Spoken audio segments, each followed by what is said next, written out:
guys, so as promised I am here with a book review. I am reviewing Shirley Jackson's We Have Always Lived in the Castle. Now I received this book from my friend Cassie for my birthday. Literally the day I got it, I had finished The Woman in White and I sat down and finished this pretty much in one sitting.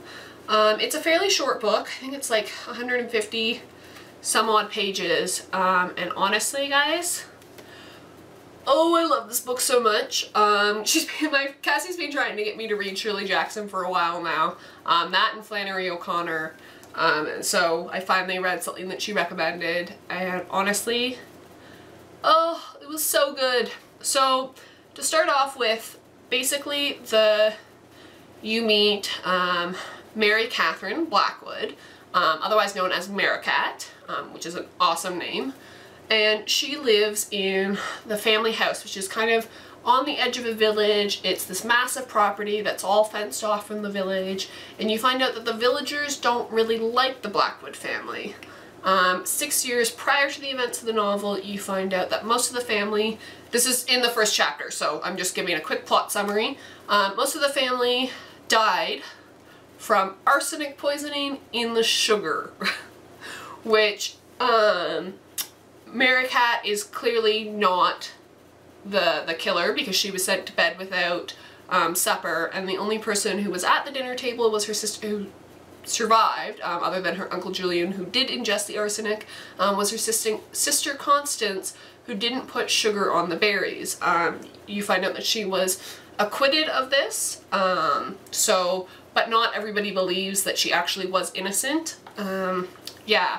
So she lives in the Blackwood house with her sister Constance and her Uncle Julian. Her Uncle Julian is, you find out, has short-term memory loss, is extremely disabled from ingesting the arsenic.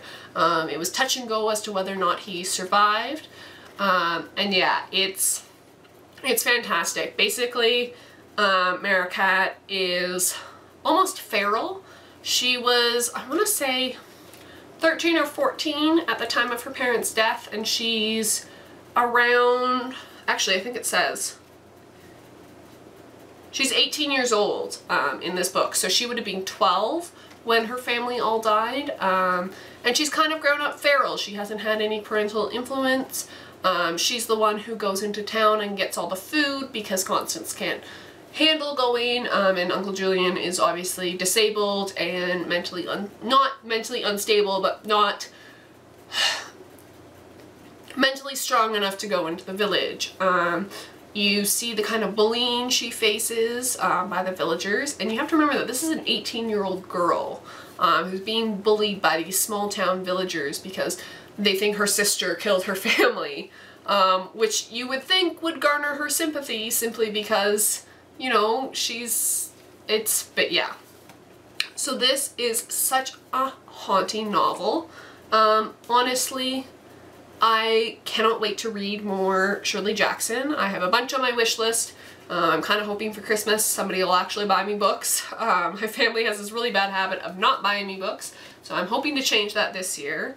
But yeah, so fantastic. Also on the front it has quotes from Neil Gaiman and Donna Tartt, who are two of my favorite authors, so how could I say no? This is also the Penguin Modern Classics edition, and I quite like these editions. This is the first one I've ever owned, and I was rather fond of it. It's got an essay at the back about what went on and like explaining things, because it's left with a bit of a cliffhanger.